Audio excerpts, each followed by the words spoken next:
nervous because I'm here now. Hey guys, welcome into another episode of 410 Sports Talk. I'm James Haskell, along with my co-host Glenn Martin. It is week 17, and we have a new friend and guest on the show, Anthony Consenza, with the Cincy Jungle and Orange and Black podcast. So thanks for coming on, Anthony. Yeah, thanks for having me, guys. How you doing? Doing well, can't complain. Yeah, you know, the holidays. Absolutely. And you know, we're unfortunately for Cincinnati, who, you know, of course, you know, here, if you're not familiar, we don't really see the Bengals as too much of a rival in comparison to like the Steelers or the Bengals. Although I'll say this, they've broke our hearts a few times. I definitely remember Boyd and the Red Rifle out there hurting us a couple times. There's no doubt. Yeah, it's not a lack of respect thing. It just happens you can't have too many rivals, right? Everybody hates Pittsburgh. That's right. Let's get on the I hate Pittsburgh bandwagon together. So at this point, we got a lot to play for, and you guys have a lot to play for as far as what you can do damage-wise to us. Yeah. So we're gonna dig right into it here. We got a lot of questions about the Bengals. So Glenn, I'm gonna let you kick it off here. Sure. Thanks again, Anthony, for coming on. I kind of want to get your evaluation of Zach Taylor, because last year was kind of a tough year to grade a guy when they clearly were the worst team. But this year is a little different. They get the number one pick, Burrow. They got some talent around the team, still in the rebuilding process, but I think you've now almost 2 full seasons. I got to know, what's your take on him as a coach, and have you seen enough to feel comfortable with him as the coach of the future? That's a double-edged sword to start right off, right? Look, there's a lot. If you had asked me this question like 3 weeks ago, I'd probably have a completely different answer for you, right? We would be saying, you know, he doesn't deserve a shot in 21. This staff needs to go. All of a sudden, the Bengals beat the Steelers in primetime with what is essentially their third-string quarterback in Ryan Finley, really one-dimensional on offense in that game, and they still played very inspired football.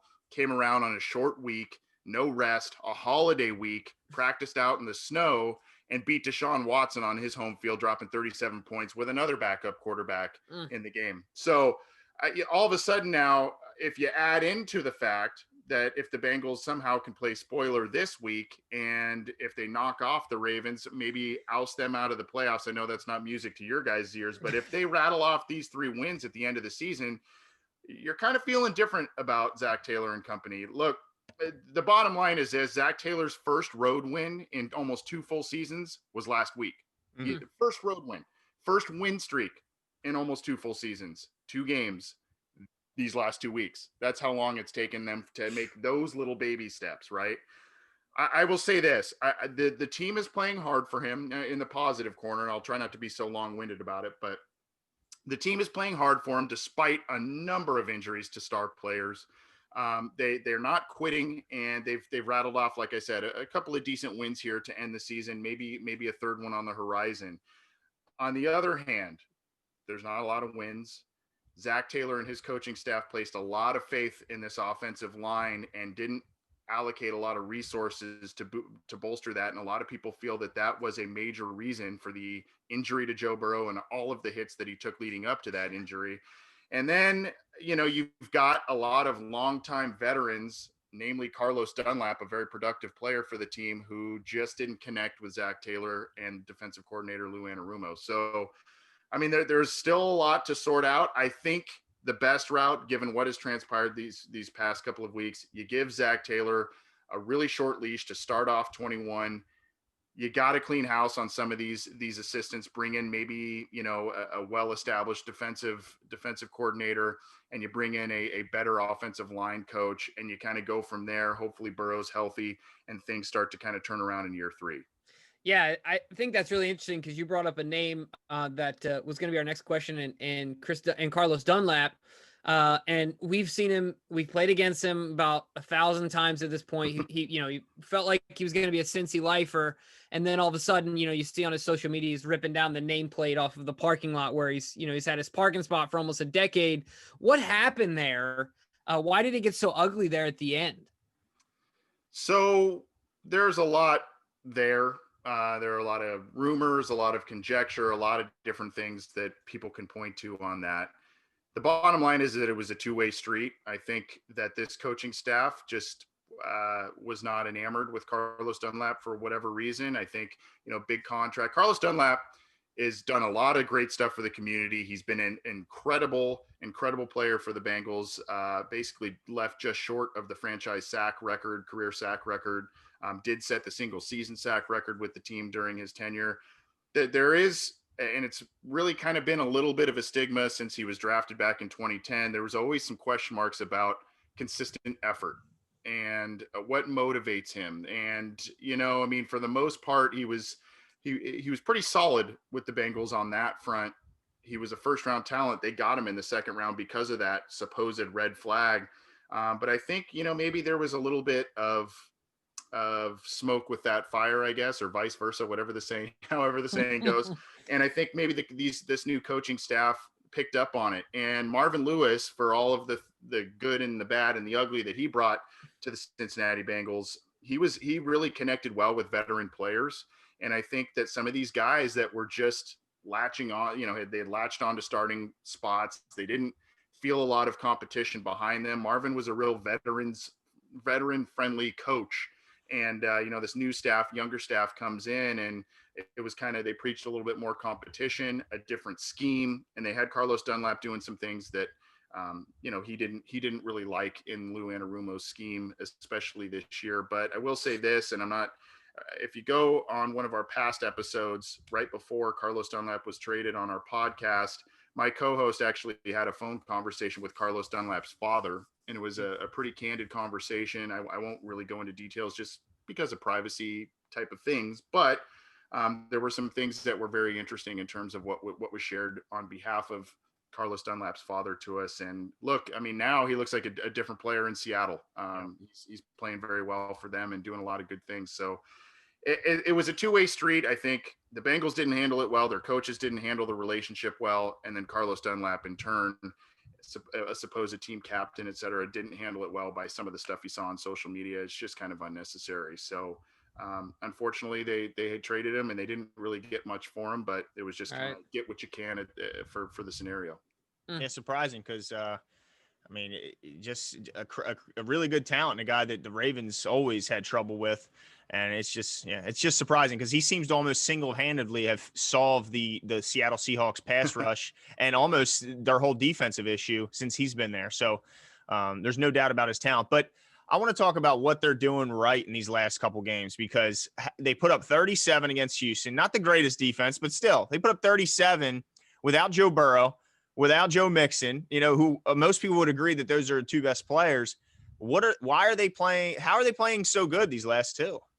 Well, let me just add to that in terms of who else they're missing, right? Tyler Boyd, arguably their number one wide receiver. I know there's AJ Green and T. Higgins is emerging as a really good player, but Tyler Boyd, their most reliable weapon at wide receiver, he left really early in the Pittsburgh game with a concussion, didn't play this week, so they missed him. You mentioned the others. You've got Jonah Williams, their starting left tackle. He's been out for the past couple of weeks. He's not going to play again this season. DJ Reader, their starting defensive tackle, he's been out most of the season. I mean, they've been just depleted across. Trey Waynes, who was supposed to be their number 2 corner, he's been out the entire season. That after they got him in free agency. So they've been missing a lot of guys. And I guess that's kind of an embedded excuse for those who want to keep Zach Taylor around. I mean, and then, the challenging offseason as it was already this year, all of that kind of becomes embedded excuses. But really what it has come down to, they played pretty good defense against Pittsburgh, did not play good defense against Houston, but they're forcing turnovers and they're running the football throughout the rest of this season. Really, they have not been able to have any kind of offensive balance. And that was part of the reason that Joe Burrow, so much was on Joe Burrow's shoulders. They just weren't able to run the ball even when Joe Mixon was in there. Really, the only big game that Joe Mixon had was against the Jacksonville Jaguars and a win against them. So, they're able to get a little bit of balance running the football. The offensive line is playing a little bit better in that front. And, Brandon Allen played exceptional last week as the backup quarterback, threw for 370 yards and is a FedEx Air Player of the Week nominee this week. So, I think the running game, a little bit of improvement on that offensive line, and then just some timely turnovers have really kind of been the key these last couple of weeks. And like I said, the attitude and the level of play, the the intensity level has kind of been raised across the board, which is something that is kind of pleasant pleasant to see when this team is far out of the playoff picture. Yeah, I think it I don't know much about Zach Taylor, and of course, outside looking in here, conflicting reports. But I think the most important thing for a young coach to do is get players bought in, and usually that's a sign. When guys are playing hard with nothing left on the line, usually that's a sign at least that the team is bought in, right? It makes me think of the Spurs when they have nothing left. Popovich has still got those guys playing at 150%. It's because he's arguably the greatest coach of all time, definitely in the conversation. So that's a good sign, at least for Zach Taylor, and something he can feather he can put in his cap. But one of the guys that you mentioned him earlier, one of the guys that has torched us throughout the years is AJ Green. But now he's got you guys have this young guy who we're hoping doesn't turn into the next AJ Green when playing the Ravens. Although he's just a rookie, T. Higgins has already taken the lead in the as far as wide receivers go and is approaching 1,000 yards this season. How concerned should the Ravens be with a banged up secondary and not only facing Green but also facing Higgins? Green hasn't been himself this year. I will say that. I think you could look at some of the numbers and you can see that, and the receptions to target ratio is really off kilter there. Mm-hmm.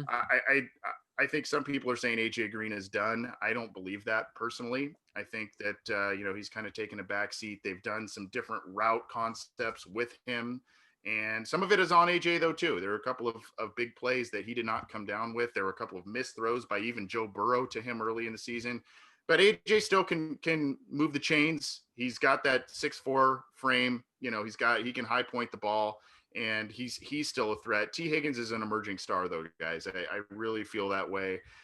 There are a couple of things. He's only 21 years old, so it's not like a guy that's coming out. He's 23 and he's incredibly polished. This is still a guy who he himself is 6'3", 6'4", big body. And if you watched him at Clemson, I mean, he was a guy that would go up for the ball. Always a contested, any contested catch he would basically come down with. He's not going to beat you with, the burning long speed, but he's fast enough. He can do things after the catch. The one thing, and I think it just comes with maturity and age, he's got to focus in on some catches. There's been a couple of drops that seem to be easy plays, but other than that, I think Higgins is going to be a very good player going forward. He has a chance this week, one more catch, and he sets the Bengals franchise rookie record for receptions. And then he's also, I think, 90 or so yards, 92 yards away. He gets 1,000 yards for the season too. So it would be a very nice rookie season for him. Truth be told, I was more on board when the Bengals were picking at the top of the second round. I'm on record of saying I kind of wish they had taken Michael Pittman. I had seen a lot of him being out in Southern California at USC, but Higgins, I really liked as well, and he's turned into a very good player for them. Well, we would have wanted either of them. So, yeah, there's no doubt about that. My goodness, all these wide receivers going left and right. Can we get one big guy? I mean, my goodness, I see nothing but size and speed all across the league, and that's for another show, though. My goodness, it makes me crazy. But the next guy I want to talk about is Jesse Bates. At the end of the last game, he had some comments about. They knew that really the Ravens were only targeting Marquise and Mark Andrews, and yet they still weren't able to slow those guys down. My question is, do you see when you hear that, put yourself in the shoes of a Ravens player as well as the coach?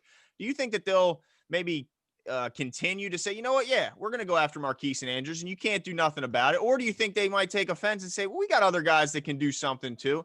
What's your prediction on how they react to the Jesse Bates comments?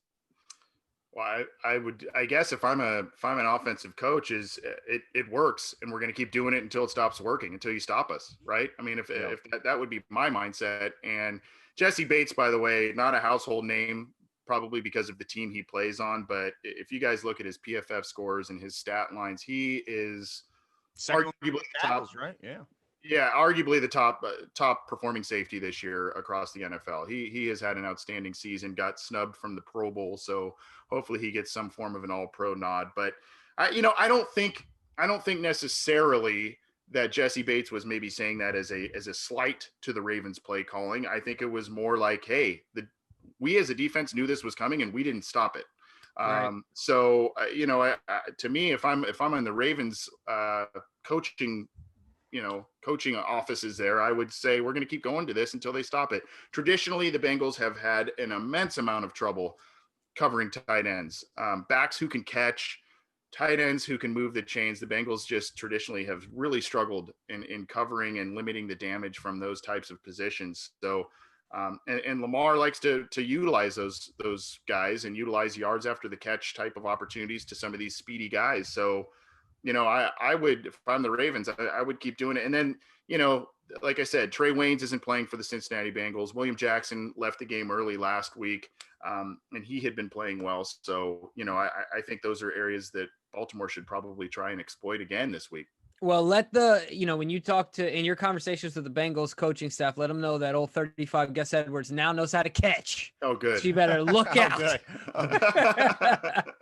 But new discovery, Gus Edwards has hands, ladies. Yeah. But you mentioned this before, the quarterback the guys have starting last week, and I know that you kind of bounced around after Burrows, went down. So our question is, who's going to be the starting quarterback this week? Is it set already? And tell us a little bit about him. Well, it'll be Brandon Allen, unless, he had been banged up a bit in previous weeks. That's why he didn't play against Pittsburgh. It wasn't like he didn't perform well. Right. So we got to go to Finley. He also got banged up. And that's where more conversation about, God, how many quarterbacks are we going to get hurt behind this offensive line? It's like, good Lord. Anyway, that rant over, I guess. But Brandon Allen, look, he came in and played against the Giants the first game after Joe Burrow got injured against Washington. Finley finished that Washington game because Brandon Allen wasn't activated off of the practice squad yet. Allen has some previous history with Zach Taylor, brief stint with the Rams, and just kind of he knows that system pretty well. Did not play all that well, not all that exciting against the Giants. Came in and improved his next start, and then got hurt, and then you had the Pittsburgh game, and now coming off this Houston game, he was incredibly impressive. There's still going to be probably one or two easy throws that could be big plays, touchdowns, etc., that he will miss in a game, but he's taken care of the football. Last week he looked extremely confident. He can move the pocket a bit, which is what Joe Burrow was able to do, elude pressure and make some plays. And he also knows to live to play to another down. If something's not there, he'll either throw it away or tuck it and run and not create a massive turnover. So especially last week, I like what I've seen from him. I think he has shown enough to at least be the front runner for the backup quarterback behind Joe Burrow next year, especially if Zach Taylor stays on as the Bengals head coach. I think he has shown enough. And, I've just been impressed with him. I was not expecting much at all from him. And last week, it wasn't just dink and dunk stuff. There's a lot of stuff that were screens and easy completions, but he was throwing deep balls to AJ and T Higgins, and there was some success there. So I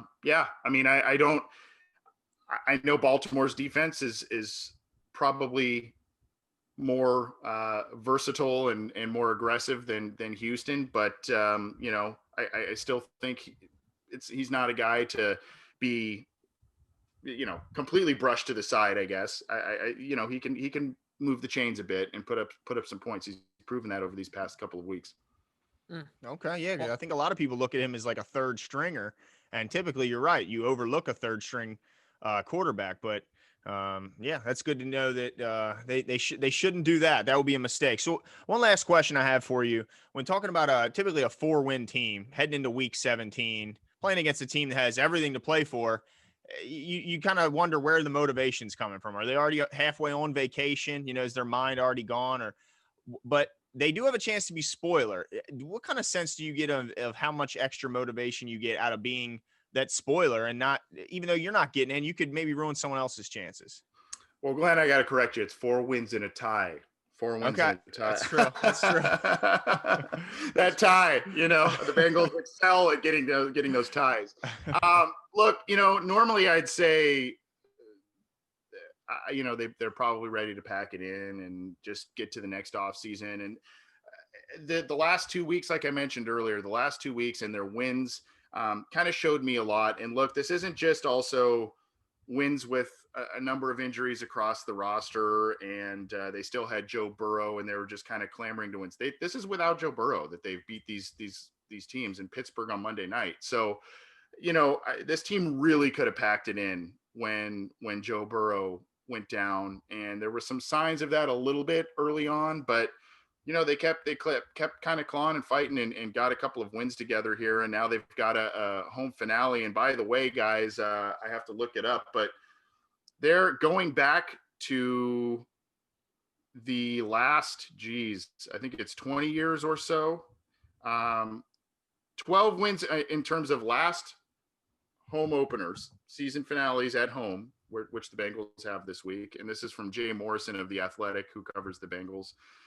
12 wins in a row, and have won 17 of the last 18 in terms of their when their seasons are kind of out of control. So, wow. Yeah, go look up that stat specifically on Twitter. It's a really interesting one. Jay Morrison on The Athletic. And one of those was that I think that win a couple of years ago that you mentioned, the Dalton boy that knocked the Ravens out of the playoffs. So had Bill's Mafia sending all donations, right? Yeah, exactly. Thanks for that stat, Anthony. We appreciate that. Here's a bucket of cold water. Bucket of cold water for you guys. Exactly. My goodness. Any more gems? My God. Well, hey, that wasn't even mine. I was stealing that from somebody else. So.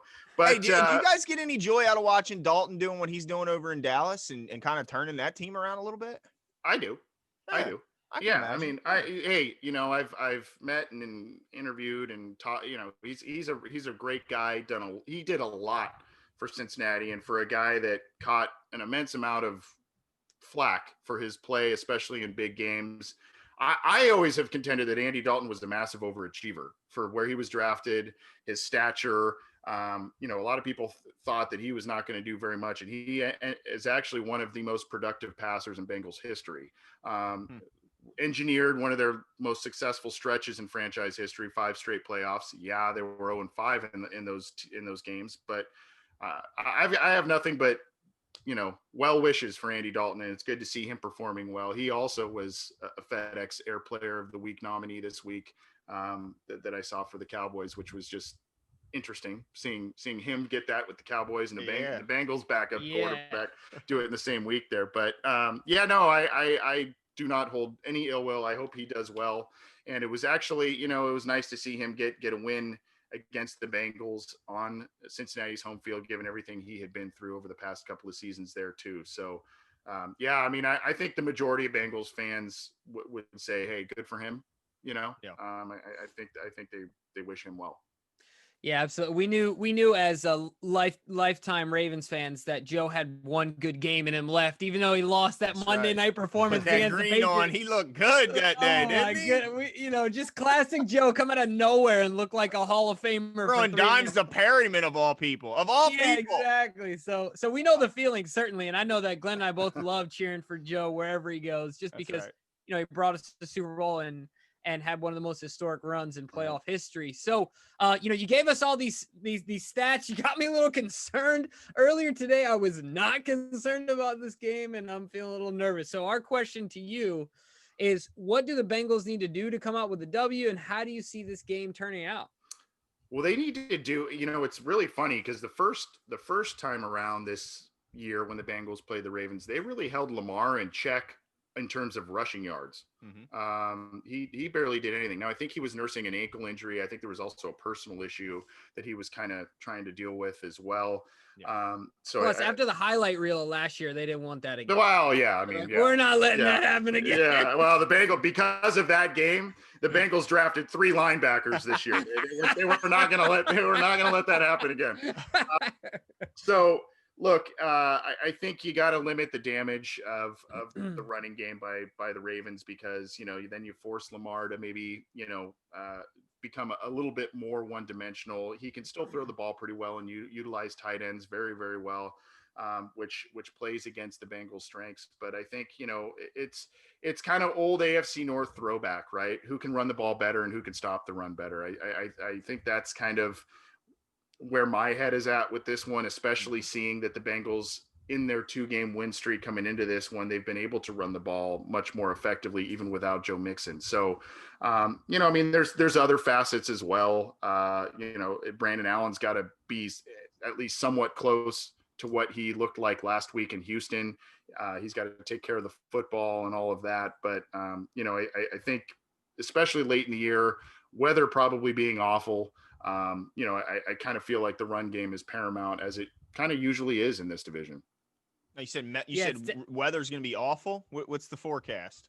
I don't know. I got to double check that, but I mean, okay. Cincinnati in late December, early January, it's usually not a pretty sight. So it'll be cold. Okay. I'll tell you that it'll be cold. So are you waiting later on the week to give us a prediction, or can you give us a prediction on this one here? Do you know who's going to come out with the W, and what do you think the score is going to be? A lot of things point to Baltimore just taking care of business, and the Bengals this team rattling off 3 wins in a row just doesn't seem realistic, right? It just based on the personnel losses and who they're trotting out on the field at this point in the season, and it is a lost season at this point, but there's something there that they are playing for pride, and there are a lot of guys who not only will be here next year, are under contract and want to prove themselves, but there are a lot of guys who are not and are on kind of 1-year rental deals as free agents, and they're either auditioning for other clubs or want to hang with the Bengals next year and try and rebuild this thing. So, I think the Bengals still have a lot to prove. It is in Cincinnati. It wouldn't surprise me if Baltimore won by a very lopsided score. The last few in the Zach Taylor era have kind of been that way. But it also wouldn't surprise me if somehow the Bengals just kind of snuck one out of their magic hat, so to speak, and pulled out a victory. So I still think Baltimore takes care of this one. Maybe it's a little closer than many would like. I think what's the line right now? I think it's about 12 or so. Last I saw, so. Yep. That Baltimore's favored. So I think the Bengals cover that. Maybe it's by 7 points, 10 points, something like that in terms of margin. But I think I'd be a little crazy if I was to come on here and say Bengals are going to win. It wouldn't really surprise me based on what I've seen the last couple of weeks. But I think Baltimore takes care of business, maybe 30-20 or something like that. Well, we can tell you that you wouldn't be the first. So we've had some pretty outlandish takes. So we appreciate you taking the time, man. Enjoy sunny Southern California and enjoy the game on Sunday as well. And we'll be in contact. Oh, hold on. Before you go, Anthony, let the fans know where they can find you and what you're working on. Good call, Glenn. See, this is why we do this together, because if not, I'm on Twitter at CJAnthonyCUI. Again, it's part of CincyJungle.com, which is the SB Nation network of football blogs. So I do some editing, writing, and then podcasting. And then there's a podcast channel there. I head up one of them. It's called the Orange and Black Insiders. You guys mentioned at Bengals OBI on Twitter. We do a lot of different stuff, interview a lot of different people. If you guys want to come on this week, we'd love to have one of you on this week to preview on our show too. We'd love to have you on, but that's kind of where you can find a lot of my Bengals stuff. Appreciate you guys having me on, and I'm glad we were able to make it work this time. Cool. Likewise. Well, thanks again, Anthony. Have a good night. Appreciate it. Thanks.